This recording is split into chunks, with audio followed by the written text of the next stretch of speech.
এরে যুবক ভাই, এই দুনিয়ার কেউ কারো নয়।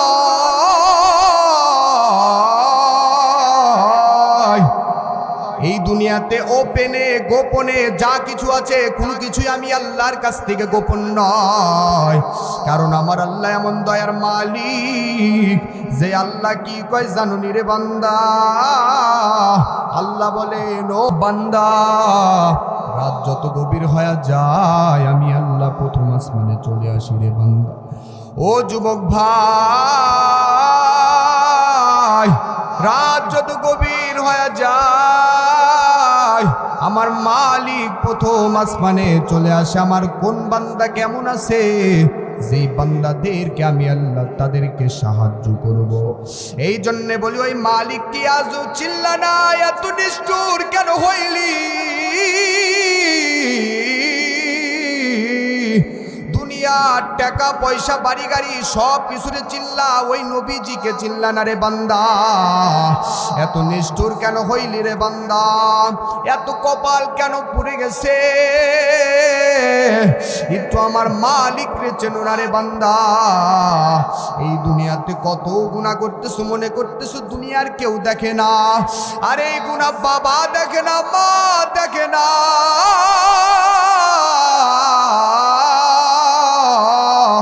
কিন্তু এই দুনিয়ার কোনো মানুষ নাও দেখলে এই গুনার খবর দেখেন আমার আল্লাহ। কথা বলেন ঠিক কি না? এই জন্যে বলি, ওই আল্লাহরে এক মানতে হবে রে বান্দা। আল্লাহর নিয়ামতটা তাকাইয়া দেখো না রে বান্দা।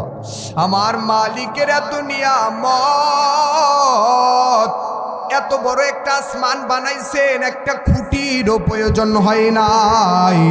এই দিক দিয়ে তাকাইলে ওই দিক এমন আসমান দেখা যায় না। এত বড় আসমান বানাইছেন আমার মালিক, কিন্তু বাবা এই দুনিয়াতে সামান্য একটা যদি ঘর করতে যায়, ওই ঘরে নিম্নে পক্ষে নাও বলে 40 থেকে 15টা খোঁটা লাগে। কিন্তু আমার মালিক, আমার আল্লাহ এত বড় একটা আসমান বানাইছেন, একটা খুঁটিরও প্রয়োজন হয় নাই রে বান্দা। এই জন্য বলি, আমার আল্লাহর কোন কোন নিয়ামত কেউ অস্বীকার করবার রে বান্দা। ফাবিআই রাব্বিকুমা তুকাদ্দিবান।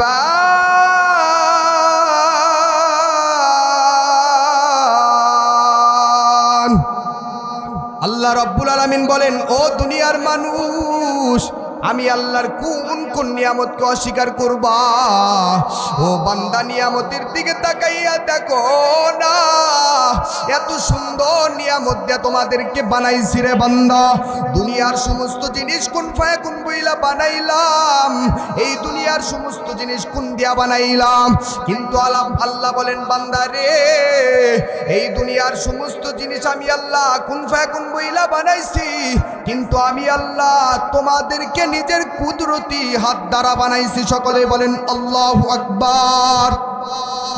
এই জন্য বলি, ওই নবীর জন্য নিবেদিত পান বিলিয়ে দাও, ওই নবীর জন্য নিবেদিত পানটা বিলিয়ে দাও না রে বান্দা।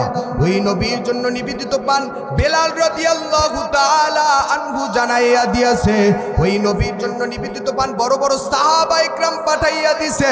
এই জন্য বলি, ওই নিবেদিত পানটা আমার নবীর জন্য বিলিয়া দাও না। ও বান্দা, ও যুবক ভাই, এত নিষ্ঠুর কেন হইলি? আমি এখানে একটা যুবককে হুজুর বানানোর জন্য আসি না। আমি তোমাকে বলবো না স্কুল কলেজ বাদ দিয়া মাদ্রাসায় যা ভর্তি হই, কথাও তোমাকে বলবো না। এরে যুবক ভাই, ও মুরব্বী বাবা, পর্দার অন্তরের আম্মা জান, আমি এখানে একটা যুবককেও বলবো না স্কুল কলেজ বাদ দিয়া মাদ্রাসায় যা ভর্তি হও। কারণ বান্দা তাকাইয়া দেখো, আমাদের মাদ্রাসায় বড় বড় মুহাদ্দিস ইকরামের অভাব নাই, আমাদের মাদ্রাসায় বড় বড় বক্তার অভাব নাই, কিন্তু এই বাংলার জমিনে আদর্শওয়ালা একজন ডাক্তারের অভাব। কথা বলেন ঠিক কি না? এই জন্যে বলি যুবক ভাই, এই দুনিয়াতে যদি ভালো একটা মানুষ হইতে চাও রে বান্দা, একটা পুলিশ হইতে চাইলে তোমার মধ্যে আদর্শ সর্বপ্রথম আনতে হবে রে বান্দা। এরে দুনিয়ার মানুষ জানো, আজকে আমি বক্তা বইলা আমারে চেয়ারা গাইয়া দেয়, বয়ান করতে বলে, কিন্তু তোমাদেরকে এত বয়ান শোনাইতেছি, গালিও দিয়া বয়ান শোনাই কতক্ষণ।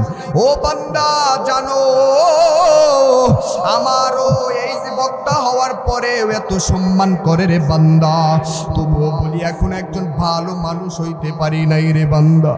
এরে যুবক ভাই, ওই নবীজিকে একটা বারের জন্য চিনবা না রে বান্দা।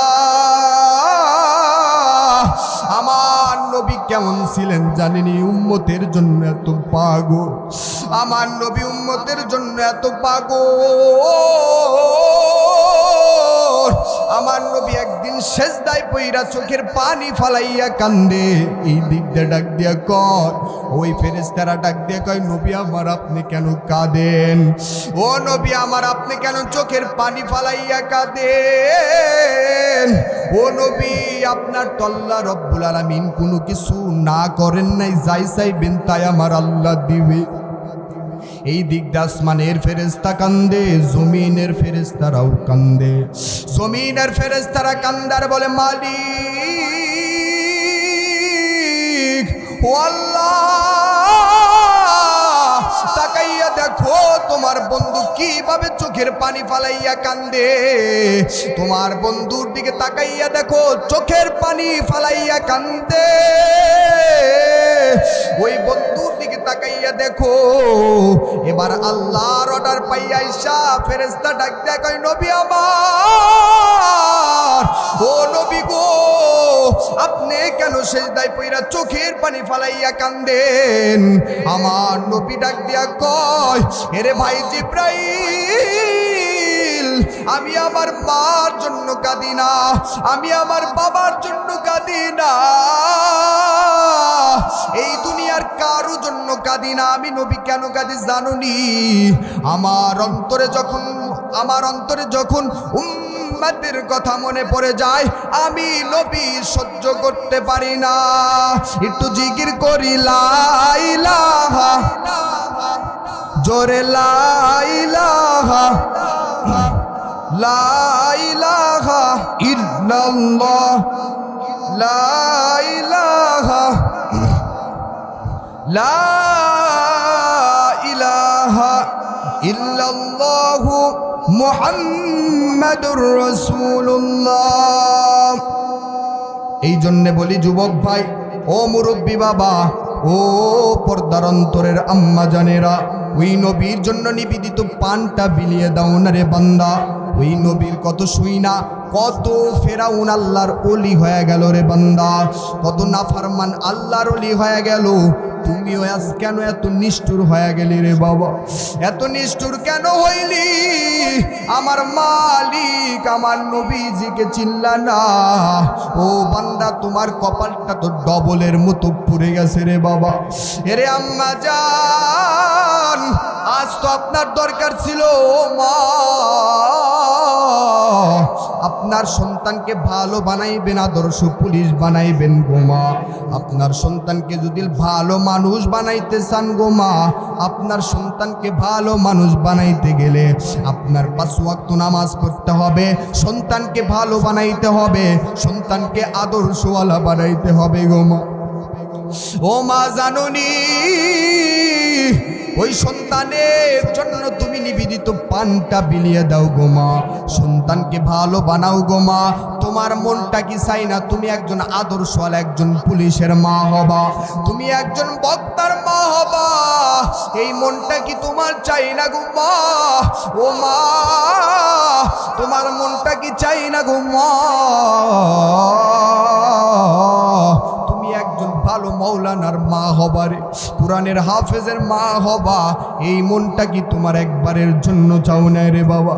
এরে আমার যুবক ভাই, ও মুরব্বী বাবা, ও পর্দার অন্তরের আম্মা জানেরা, ছোট্ট একটা ঘটনা বলি, গভীর মনোযোগ দিয়ে শুনবেন গো আম্মা জানেরা।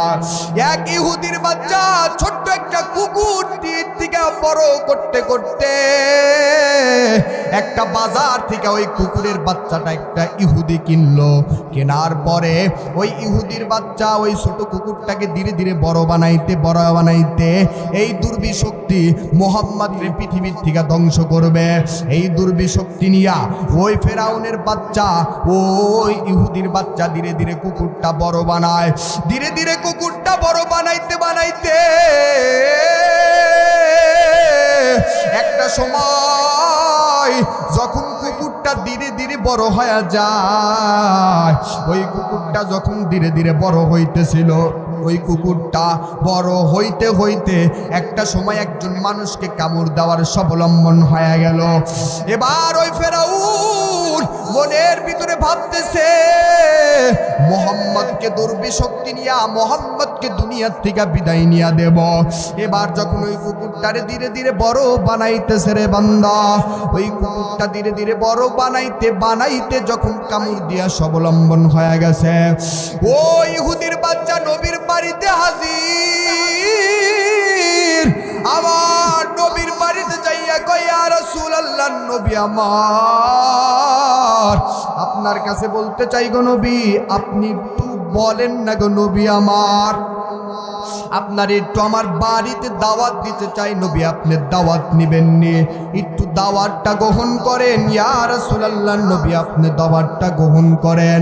এবার যখন আমার নবীর দাওয়াত গ্রহণ করবে না, এবার ওই ইহুদির বাচ্চা ডাক দিয়া কয়, নবী আমার আপনি একটু আমার দাওয়াতটা গ্রহণ করেন না গো নবী আমার, আপনার দাওয়াত গ্রহণ করার জন্য আসছি গো নবী আমার, আপনি একটু আমার বাড়িতে যাইবেন, আমার বাড়িতে যাই একটু বইসা আমার বাড়িতে খাওয়া দাওয়া করবেন। এবার নবী আমার ডাক দিয়া কয়, হ্যাঁ তুমি এত বারবার বলতেছো, আচ্ছা তোমার বাড়িতে আমি নবী যাইমু, কিন্তু কেমনে যাই জানো নি? আমি তো একজন মুসলমান মুহাম্মদ, আমি মুহাম্মদ, তুমি তো ইহুদির বাচ্চা, ইহুদির বাড়িতে আমি কেমনে যাই? এবার ডাক দিয়া কয়, ও নবী আমার একটু আপনি আমার বাড়িতে যাইবেন, অনেক ভালো হবে। এই দিকটা আমার আল্লাহ ডাক দিয়া কয়, নবী আমার আপনি দাওয়াত গ্রহণ করেন, আপনি দাওয়াত গ্রহণ কইরা ওই বাড়িতে যাইবেন, আপনার কোনো কিছুই হইব না, আপনার সাথে আমি আল্লাহ আছি। এবার যখন নবী আমার ডাক দিয়া কয়, ও ফেরেশতা, নবী আমার ডাক দিয়া কয়, ও আমার ইহুদির বাচ্চা, যাও তোমার বাড়িতে আমি কালকে চলে যাব। এবার কালকে যখন আমার নবী যায়, আমার নবী যাওয়ার পর এবার ওই ইহুদির বাচ্চাকে ডাক দিয়া কয়, ও ইহুদির বাচ্চা তোমার বাড়িতে চলে আসছে। এবার ইহুদির বাচ্চার কাছে আসার পর ওই ইহুদির বাচ্চা যখন তাকে একটা বারান্সির ভিতরে বসতে দিল, ও নবী আপনি বসেন, আপনার জন্য খানা দেব। ইয়া রাসূলুল্লাহ, নবী আমার আপনি বসেন, আপনার জন্য খানা দেব।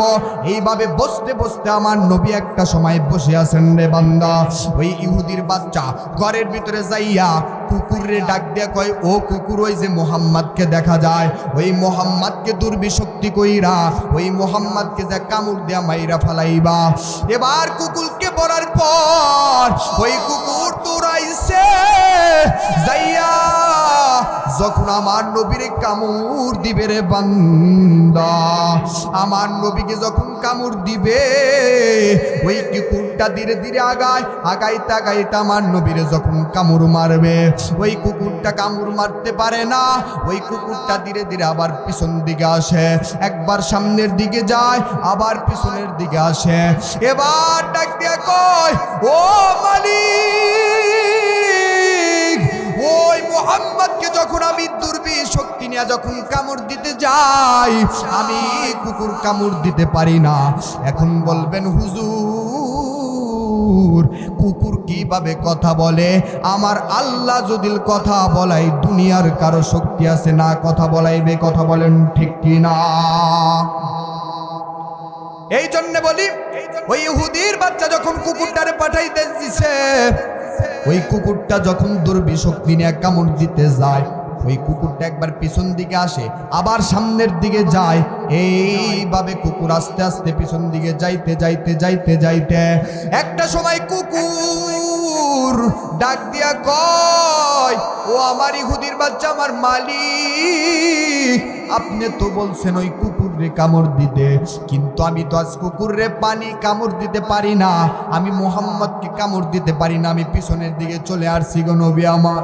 এবার ওই মালিক ডাক দিয়ে কয়, এত তরে খাওয়াইলাম, ছোট থেকে কুকুর বড় করতে করতে এত বড় বানাইলাম, একমাত্র কারণ তোমারে বড় বানাইছি কেন জানো নি? একমাত্র কারণ তোমারে ওই মুহাম্মদকে ধ্বংস করার জন্য, ওই মুহাম্মদকে ধ্বংস করার জন্য। এইভাবে বলতে বলতে বলতে বলতে রে বাবা ওই মুহাম্মদকে কামড় দেয় না, ওই মুহাম্মদকে কামড় দেয় না। ওই মুহাম্মদ যখনই মুহাম্মদের কাছে যায়, কুকুর আবার পিছন দিকে চলে আসে। এবার মালিক ডাক দিয়ে কয়, কেন তুমি মুহাম্মদরে কামড় দাও না? এবার ওই কুকুর ডাক দিয়ে কয়, ও মালিক, আমি যতবার ওই মুহাম্মদকে কামড় দিতে যাই, ততবারই আমার অন্তরের ভিতরে কেমন জানি লাগে, ওই মুহাম্মদকে যদি আমি কামড় দেই আমি আগাইতে পারবো না। ওই মুহাম্মদ কারো ক্ষতি করার জন্য আসে নাই, ওই মুহাম্মদ কারো ক্ষতিও করবে না। এই দুর্বি শক্তি নিয়া ওই কুকুরটা পিছন দিকে আসে। আবার ওই মালিক যখন কুকুরে মারলো, মারার পর বলে, ও কুকুর আবার যাও, আবার যাইয়া তারে আবার যা ধ্বংস করো। এবার কুকুর মন খুইলা ডাক দে কয়, মালিক, কোনদিন দেখছেন নি দুনিয়াতে কোন কুকুর মালিকের কথা অমান্য করছে? কিন্তু আজকে কেন করছি জানেননি? ওই মুহাম্মদের দিকে তাকাইলে আমার অন্তরটা ফানা ফানা হয়ে যায়, ওই মুহাম্মদের দিকে তাকাইলে আমার অন্তরটা ফানা ফানা হয়ে যায়। এরে আমার যুবক ভাই, ও মুরব্বী বাবা, ও পর্দার অন্তরের আম্মা জান, ওই নবীর সেনুনি আমার নবী উম্মতের জন্য এত পাগল ছিলেন আমার নবী। উহুদের ময়দানে পানি দেওয়ার কেউ নাই।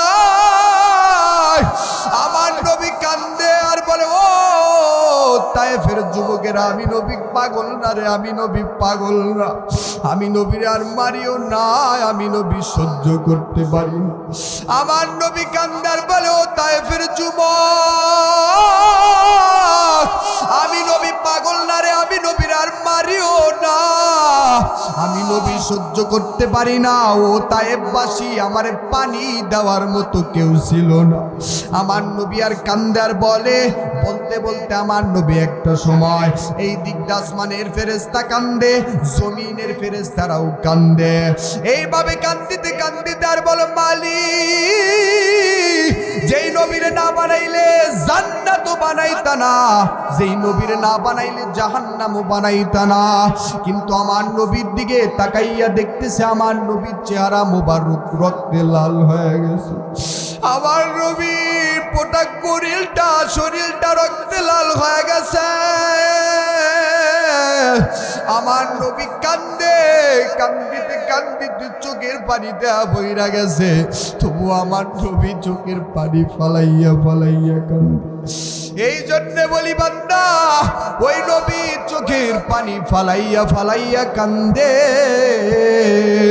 এই দিক আসমানের ফেরেশতারা আল্লাহর নবীর কাছে, আসমানের ফেরেশতারা আল্লাহর কাছে ডাক দিয়া কয়, ও মালিক, যেই নবীরে না বানাইলে জান্নাত বানাইতেন না গো মালিক, যেই নবীরে না বানাইলে জাহান্নামও বানাইতার রে মালিক। কিন্তু আজকে তাকাইয়া দেখতেছে আমার নবী এত চেহারা মুবারক রক্তে লাল হয়ে গেছে। আমার নবী চেহারা মুবারক কেমন জানি দেখা যায় গো নবী আমার। আল্লাহ ডাক দিয়া কয়, ও মালিক, ফেরেশতা ডাক দিয়া কয়, আল্লাহ, ওই নবীরে না বানাইলে জান্নাত বানাইতেন না, ওই নবীরে না বানাইলে জাহান্নাম বানাইতেন না। কিন্তু আজকে তাকাইয়া দেখে ওই নবীর প্রত্যেকটা চেহারা মুবারক দিয়ে রক্ত টটটট করে পড়ে গো নবী আমার।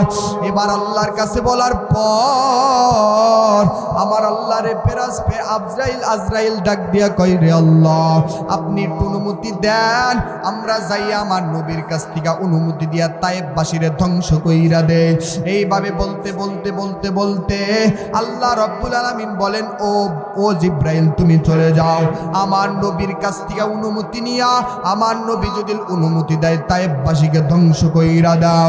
এবার আল্লাহর অর্ডার পাইয়া জিব্রাইল হাজির হইয়া ডাক দিয়ে কয়, ইয়া রাসূলুল্লাহ, নবী আপনার শরীরটার দিকে তাকাইয়া দেখেন। ও নবী আমার, আপনার গোটা শরীরের দিকে তাকাইয়া দেখেন গো নবী, আপনার গোটা শরীর রক্তে লাল হয়ে গেছে গো নবী আমার। আপনার জুতাটা রক্তের কারণে পায়ের সাথে লাগিয়া গেছে গো নবী। ও নবী আমার, আপনি এত কষ্ট তায়েফের ময়দানে করতেছেন গো নবী আমার। এইভাবে বলতে বলতে বলতে বলতে আমার নবীর ডাক দেয়া কয়, ও নবী আপনি জানেন নি রে নবী, আপনি যদি একবার অনুমতি দিতেন তায়েববাসীকে পাহাড়ের চাপা দিয়া ধ্বংস কইরা দিতাম। এইভাবে বলার পর আমার নবী ডাক দেয়া কয়, ভাই জিব্রাইল, আজ যদি তায়েববাসীকে মেরে ফেলা হয়, আগামী কাল আমি নবী কার কাছে ইসলামের দাওয়াত দেব? ওই নবীর জন্য দেখো বাবা, নিবেদিত পান বেলাল রাদিয়াল্লাহু তাআলা আনহু পাঠায়া দিছে। উহুদের ময়দানে যুদ্ধ চলতেছে, বেলাল আজান দিতেছে।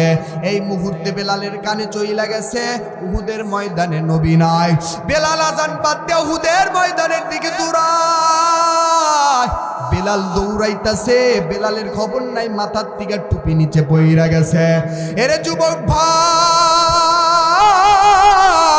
ও যুবক বাবা, আপনারা কি জানেন নিরে যুবক বাবা, আপনারা কি জানেন নিরে যুবক বাবা, ওই যে তায়েফের ময়দানে আমার নবী রক্তে লাল কইরা ফলাইল রে বান্দা। ওই আবু বকর ওই বেলালের দিকে তাকাইয়া দেখো আমার নবীর জন্য নিবেদিত পান বিলিয়ে দিছে, তুমি কেন পারবা না? বেলালের ঘটনা জানো নি রে বাবা? বেলাল উহুদের ময়দানের দিকে দাঁড়ায়, মাথার থেকে টুপি পইরা গেছে, খবর নাই। একজন মহিলা আল্লাহ নবীর বড় নেক বান্দি, ওই মহিলাটা যখন শুনছে উহুদের ময়দানে নবী নাই, ওই মহিলাটা উহুদের ময়দানের দিকে দৌড়াইতে দৌড়াইতে এই দিকটা দুশ্মনেরা ডাক দিয়া কয়, ও মহিলা তুমি কোন দিকে যাইতেছ? ও মহিলা তুমি জানো তোমার সন্তান তো দুনিয়ার থেকে বিদায় নিয়ে চলে গেছে? ওই মহিলাটা ডাক দিয়া কয়, সন্তানের খবর পরে বলো, আমার মদিনার নবীর খবর আগে বল। এই জন্য বলি বাবা, দেখেন না নবীর জন্য একটু নিবেদিত পান বিলিয়ে দিতে পারো না রে বান্দা? এই দুনিয়াতে যখন মৃত্যুর ডাক চলে আসবে, দুনিয়াতে কেউ থাকার জায়গা না রে বান্দা। এই দুনিয়ার কেউ কাহারও নয়, আমি তোমার নয়, তুমি আমার কবরে যাইবা না, আমি তোমার কবরেও যাইব না। এই কবরের ভিতরে যাওয়ার পরে বাবা দুনিয়ার সমস্ত খবর তোমার মনে পড়ে যাবে, কারণ ওই কবরের আযাব এমন ভয়ঙ্কর আযাব, যখন শুরু হয়ে যাবে সহ্য করতে পারবা না। দুনিয়ার সামান্য মশার কামড় সহ্য করতে পারো না, ওই কবরের আগুন কেমনে সহ্য করবি রে বান্দা? রাতের বেলা যদি একটা মশাই কামড় দেয়, রাতটা ভর ঘুমাইতে পারো না, ঘুম হারাম হয়ে যায়। কিন্তু ওই কবরের ভিতরে যখন তোমার সাপটা কামড় দিবে, কি করবা রে বান্দা? এই জন্য বলি বাবা, ওই কবরের আগে একটু আমল কইরা কবরে যাও না রে বাবা, কারণ ওই কবরের কথা কি মনে পড়ে না রে বান্দা? ওই কবরের ভিতরে দরজাও নাই, জানালাও নাই রে বান্দা। ওই কবরের ভিতরে একা একা কেমনে কাটাইবি একটু ভাবো না রে বাবা। এই জন্যে বলি, ওই কবরের আযাব সহ্য করতে পারবা না। এই দুনিয়ার থেকে বিদায় নেওয়ার আগে দুনিয়াতে তুমি একটু তোমার সংসদের ভিতরে চলে আসো। বান্দা, ও বান্দা 5 ওয়াক্ত নামাজ পড়ো, দিনদার হও, নামাজিওয়ালা হও রে বান্দা। তোমার মতো কত যুবক স্কুল কলেজ মাদ্রাসায় পড়ে একটা ওয়াক্ত নামাজ ছাড়ে না, তুমি কেন পারবা না রে বাবা? তোমার মতো কত মুরব্বী বাবা ও বুড়া বাবারা তোমরা চাষটালে বসে থাকো, কত মানুষ আছে চাষটালেও সময় দেয়, নামাজেও সময় দাও, তুমি কেন পারবা না রে বাবা? তোমার মতো কত মা সংসারের স্বামীর মাল হেফাজত করে, স্বামীর খেদমত করে, একটা তো নামাজ ছাড়ে না, ও মা তুমি কেন পারবা না রে মা? ও মা, আজ যদি তুমি নেককারী হইতা রে মা, আজ যদি তুমি নেককারিনী হইতা, তোমার পেট থেকে বড় বড় মুহাদ্দিস ইকরাম দুনিয়ার জমিনে পদার্পণ করত। তুমি যদি নেককারী হইতা গো মা, তোমার পেট থেকে বড় বড় মামুনুল হক দুনিয়ার জমিনে আসতো। এই জন্যে বলি মা, 5 ওয়াক্ত নামাজিওয়ালা হও, দুনিয়াতে যেই সন্তান আসবে আদর্শওয়ালা সন্তান আসবে, দুনিয়াতে যেই সন্তান আসবে নেককারওয়ালা সন্তান আসবে গো মা। এই জন্য বলি গো মা, নেককারিনী হও গো মা, একবারের জন্য নেককারিনী হও গো মা। এই জন্য বলি, সময় অল্প, আপনাদের কাছে একটা কথাই নিয়ে বিদায় নেব গো মা। ও যুবক বাবা, মুরব্বী বাবা, পর্দার অন্তরের আম্মা জানেরা, তোমাদেরকে ভালো লাইনে আসার জন্য কত বয়ান শোনাইলাম রে বাবা। এই বয়ানের মাধ্যমে বড় গালিও দিয়া ফেলাইছি রে বান্দা, কিন্তু আপনারা এত ভালো লাইনে আপনাদেরকে নামাজের দাইনে নিয়ে আসতে রেছি রে বাবা। কিন্তু আমি বক্তা হইছি বাবা, বক্তা হওয়া বড় সহজ, বড় মুহাদ্দিস হওয়া বড় সহজ, কিন্তু এই বাংলার জমিনে আদর্শ একজন মানুষ হওয়া বড় কঠিন রে বাবা। এই জন্য বলি, আমি এই চেয়ারে বসার যোগ্য নয়, আপনাদের কাছ থেকে শুধু দোয়া নেওয়ার জন্য আসছি রে বাবা। এই জন্য বলি বাবা, প্রথমে তোমাদের কাছ থেকে আমি বলে নিচ্ছি, যদি এই বয়ানের ভিতরে ভুল হয়ে থাকে ক্ষমা করে দিবেন। এই জন্য বলি বাবা, আর একবার নামাজের দিকে আসো না রে বাবা।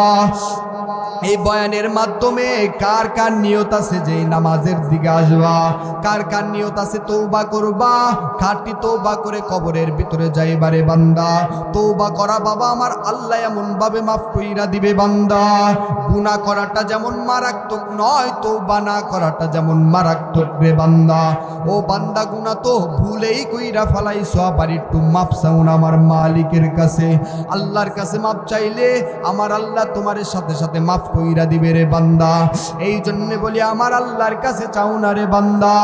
এই দুনিয়াতে সন্তান এমন ভাবে গুনাহ কইরা, মার সাথে বেয়াদবি কইরা, ওই সন্তান চোখের পানি ফালাইয়া কান্দে আর ডাক দিয়া কয়, ও মা আমি গুনাহ কইরা ফালাইছি গো মা, আপনি একটু আমারে মাফ কইরা দেন না। বাবারে ডাক দিয়া কয়, বাবা আমি গুনাহ কইরা ফেলাইছি, আমার একটু মাফ কইরা দেন না রে বাবা। ওই চোখের পানি ফালাইলে মাও মাফ কইরা দেয়, বাবাও মাফ কইরা দেয় রে বান্দা। বেশি বেশি কান্দিও বাবা, কম কম হাসিও রে বাবা। ওই কান্দিয়া কান্দিয়া আমার আল্লাহর কাছে চাও, আমার আল্লাহর অন্তরের ভিতরে 99 ভাগ দয়া মায়া, আমার আল্লাহর অন্তরের ভিতরে 99 ভাগ দয়া মায়া রাইখা রে বান্দা। এই জন্য বলি, আজকে মাহফিলে এসে কার কার তওবা করার নিয়ত আছে রে বাবা, দিল থেকে তওবা করবা, আমার সাথে দুটো হাত উঠাইয়া দাও। সবাই হাত তোলে, ইয়া মালিক আল্লাহ। তাকাইয়া দেখো বান্দা, তোমার বান্দারা হাত তুলে দিয়েছে তওবা করার নিয়তে। ও আল্লাহ, তোমার বান্দারা নামাজ ছাড়বে না, তোমার বান্দারা রোজা ছাড়বে না গো আল্লাহ। তোমার প্রত্যেকটা বান্দা তওবার উপর মজবুত রাখো, প্রত্যেকটা বান্দাকে তওবার উপর থাকার নসিব করে দাও আল্লাহ। ইয়া মালিক, আজকে মাহফিলে এসে তওবা করার বড় আশা নিয়ে আসছে, আল্লাহ তওবা তুমি ফিরাইয়া দিও না আল্লাহ। মরণের আগ পর্যন্ত এই তওবার উপর থাকার তৌফিক দান করেন, আমিন।